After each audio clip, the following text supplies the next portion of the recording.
Sasa hivi tunaanza na mada inayosema nini suluhisho ya mgomo wa wafanyakazi? Nini suluhisho ya migomo bibi? Sio mmoja.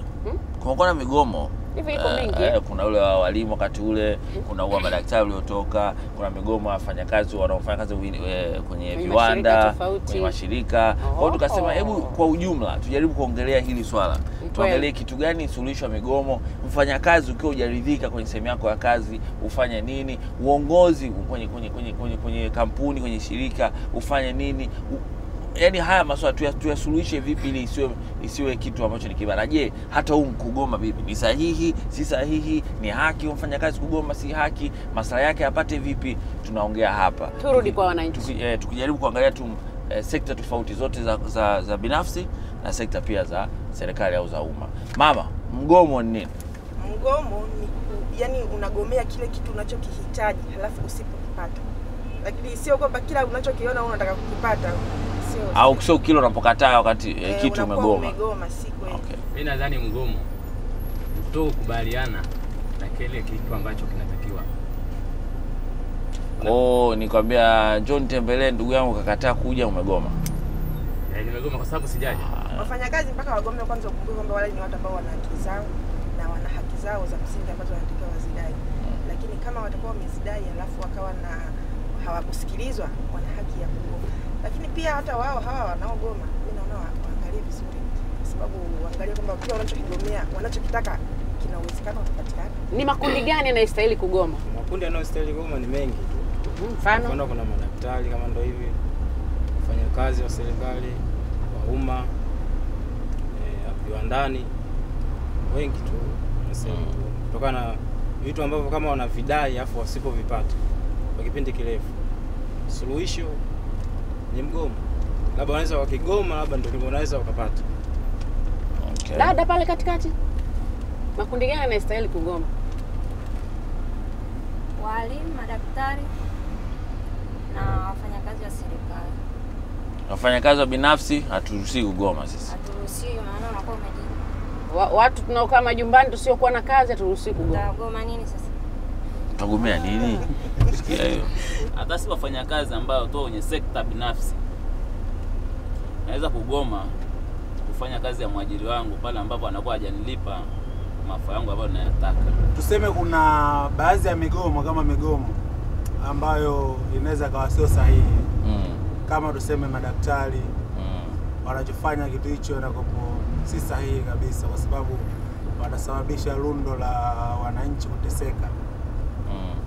Na ukishaangalia kama vifo vingi tu vinavyotokea vinasababishwa na madaktari, alkazalika ukishaangalia na wao vile madaktari wanayo kitu ambacho kinawakwaza katika moyo wao kuwasababisha mpaka na mgomo.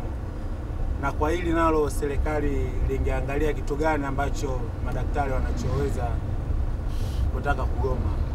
Okay. Ili wawasaidie wafanikishe hili zoezi ili twende sawa. Sawa, bibi tunakala kipengele tunaita zama ndani. Zoom in kwa Kiingereza. Na lengo la kuzama ndani au kipengele hichi ni kujaribu kupata undani wa mada tunayojadili ili tusika bibi na Dani wanaongea tu. Tutafuta mtaalamu anaongea hilo swala, wananchi wanaona, alafu tunarudi kuongea na wananchi kuhusu hilo swala. So hebu tufike wakati wa kuzama ndani, alafu turudi na kuendelea na mada.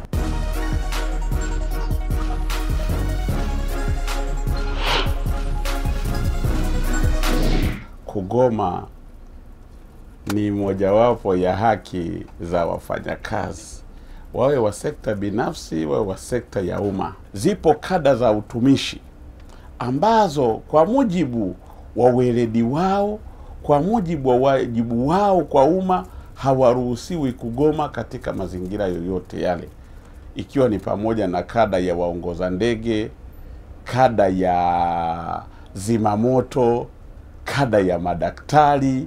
Hizo ni kada ambazo kisheria zimezuiliwa kufanya migomo, na kwa sababu moja tu kubwa, kwamba kada hizi kazi zao zinahusu uhai na maisha ya binadamu. Chukulia kwa mfano mgomo wa madaktari.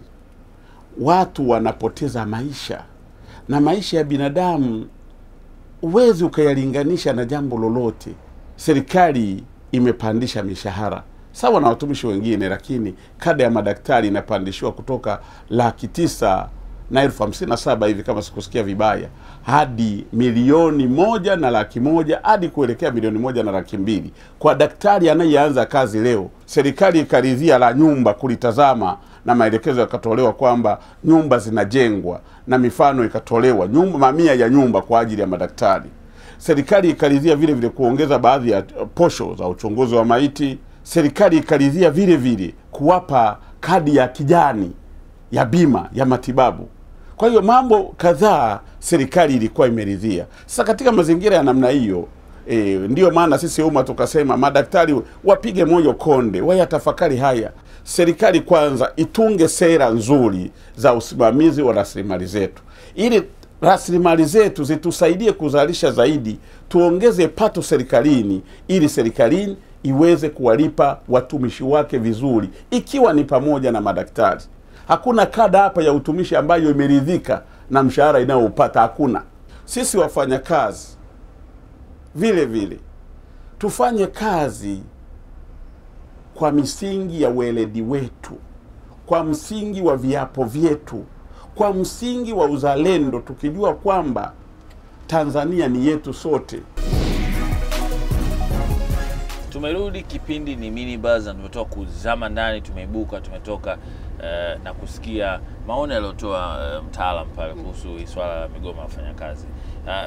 Mama, unadhani hao makundi ambayo umeyasikia ambayo yanasemekana hastahili kugoma, kweli wasiruhusiwe kugoma?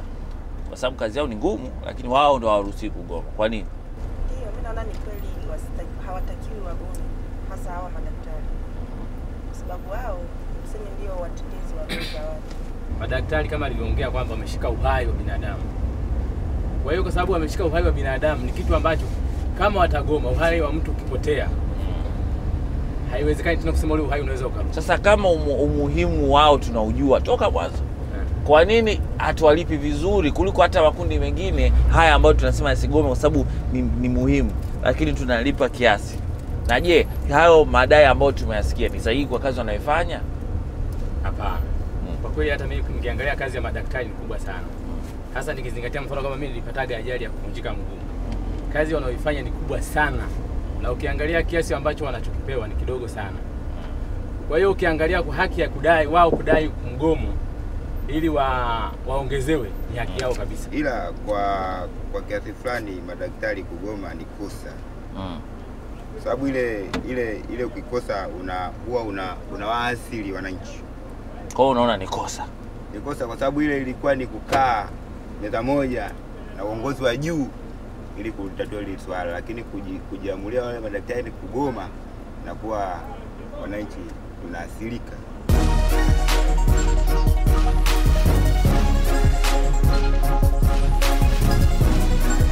Mama, unadhani madaktari kugoma, makundi haya kugoma ni sahihi wakati wao labda ndio makundi au kazi ambazo tunakubali wanafanya kazi ngumu? Kuto kuruhusiwa kugoma ni sahihi? Madaktari, zimamoto, walimu ni kama nguzo kwa wananchi. Serikali ya sasa hivi bila kuishinikiza kwa vitu kama mgomo kama ndio hivyo haiwezi kusikiliza. Kwa hiyo wakigoma basi wanatekelezewa.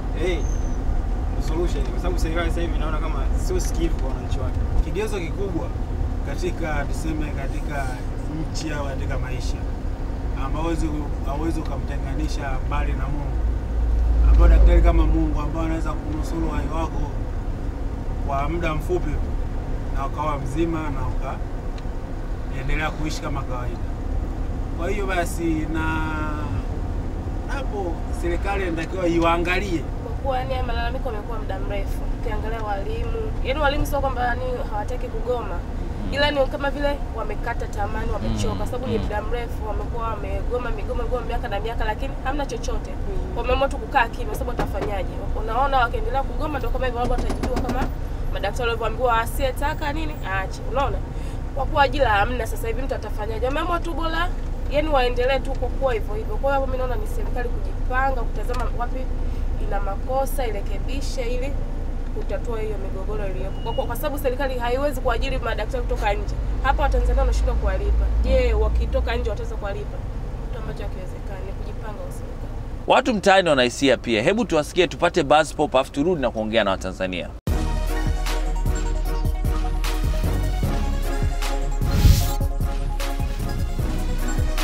Migomo kutokea mara kwa mara kwa Tanzania yetu, mimi mpaka sasa hivi sielewi. Kuna watu wengine nao wanaofanya kazi zingine vile vile, wakishaona mbona wenzetu wamegoma, na wenyewe vile vile chimbuko lao watafanyaje?